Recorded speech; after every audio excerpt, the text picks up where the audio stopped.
The integration report from the Labour Party's Integration Committee was published. Norwegian competency has a central role in the report. The document will be debated in the party organisation before it is finally adopted at the Congress in April 2011.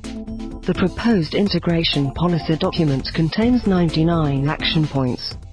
Some of the most important includes the introduction of mandatory 600 hours Norwegian for all who come to Norway excluding migrant workers.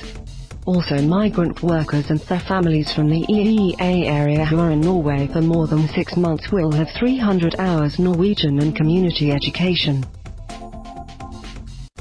Norway in contact with the Muslim Brotherhood. Norway has long been in contact with the Egyptian opposition Islamic movement, the Muslim Brotherhood. According to Norwegian daily, Dagsavisen, Norway has had regular contact with the Muslim Brotherhood through the embassy in Cairo in recent years. The purpose was to obtain views on the movement's political development and human rights situation in the country. Climate change will challenge investment. Norwegian consultancy firm Mercer presented a report on long-term consequences of climate change on the global capital markets. The report analyzes how climate change and the government's response to this change may affect the returns in global capital markets over the next 20 years. The report recommends investors to pay close attention to climate risk, although the overall impact on the world's capital markets are expected to be relatively small by 2030. Tax authorities clamp down on blodgers.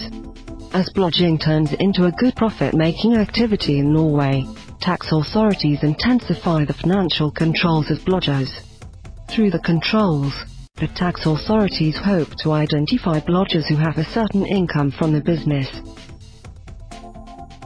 Polemic between Prime Minister Stoltenberg and opposition party Conservatives leader Solberg remarked the week.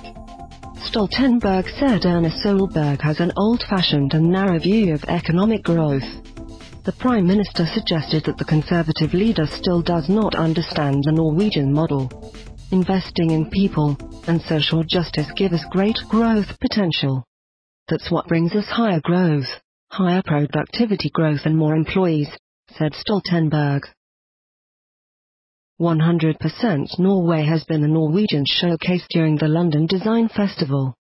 The exhibition displays the great successes from Norwegian furniture manufacturers and presents new design talents from 20th of January to 6th of March. 24 products such as furniture, lamps, pottery, glassware, wallpapers and textiles are presented in the exhibition, all designed with consideration for their functional aspect as well as the experience of using them.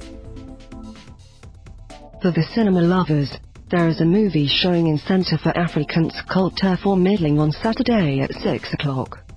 This week's movie is Family Motel by Helen Klodowski. The movie is based on Ayan's story. After fleeing from Somalia to Canada with her 2 daughters, Ayan takes on 2 jobs to provide for her girls and send money back to Africa for her husband and 2 sons. While Ayan is confident that she has the entrance needed, fate deals her a cruel blow when an acute housing shortage forces the mother and her daughters out onto the streets. Alessand and Rosenberg in top 4 at Cup Adelsol 2011. Kart Lviv is the winner of the Cup after Monday's 1-0 victory against fellow Ukrainian top side Shakhtar Donetsk, while Alessand and Rosenberg finished the tournament at 3rd and 4th place. The 16 teams representing 8 nations have completed the 2nd edition of the Cup in Spain between 27th of January 7th of February. A total of 25 matches have been played with clubs representing Ukraine and Norway displaying top performance through the Cup table.